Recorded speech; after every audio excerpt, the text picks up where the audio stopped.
We are here in the Treasury of St Maurice in Switzerland, and actually it's one of the most famous medieval treasury in the world.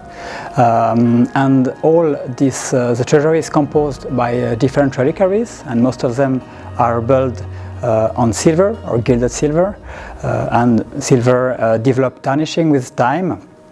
And the tarnishing can have two different origins. This can be the atmosphere or the handling of the pilgrims and the canons of the Abbey, actually the community, a religious community of St Maurice. And it's very important as a conservator to understand how this tarnishing has developed, where it comes from, to have a better understanding of the life of the object and also the good parameter for the conservation.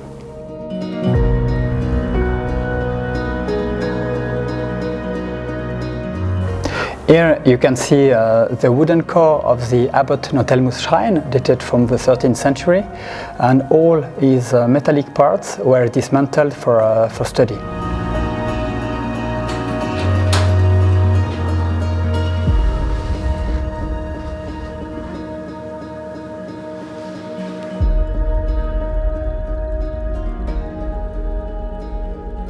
So here, as you can see, it's some plates of the Abbot Untitled shrine. We have just seen the wooden core before in the treasury, and it's a composite object. So you have some gilded copper with enamel, just these parts here.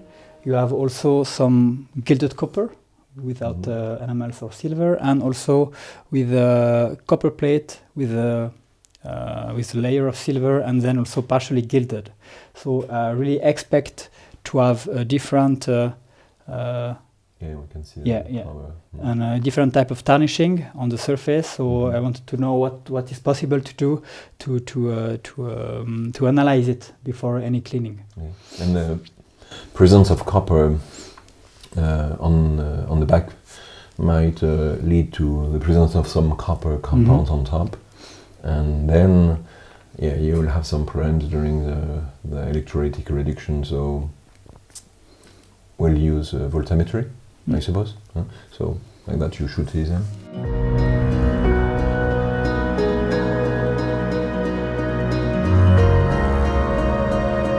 If we have this problem with the copper compounds, I don't think that you will see it on the board.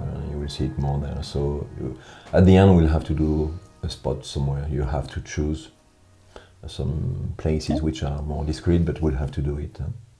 Okay, so I decrease these parts and then we can do the analysis. Yeah.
So on this plate I did 3 voltammetry, one here and one here, and we can see on the screen it's the black and the blue curves, and the third one here on a area where the silver, what we guess, is a bit thicker, and this corresponds to the red curves here.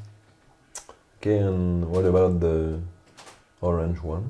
So the orange one is a voltammetry we made on another medieval object, and we know that on this tarnishing we have a silver sulfide, so it's like a reference for us. Okay. So what these LSV are telling you, we know by experience that when we have a peak around -1 volt, it's related to silver sulfide, so I tend to agree with you. But here we have a wave, It's not so obvious, but it's not straight, it's a wave, so it could be that we have there a bit of silver sulfide, but nothing else. What is interesting here are these proeminent peaks.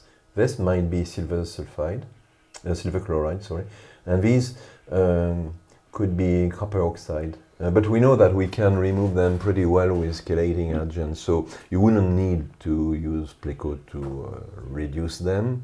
But Pleco tells you that definitely you have something which is not silver sulfide. Now I don't know how you are going to continue with the process.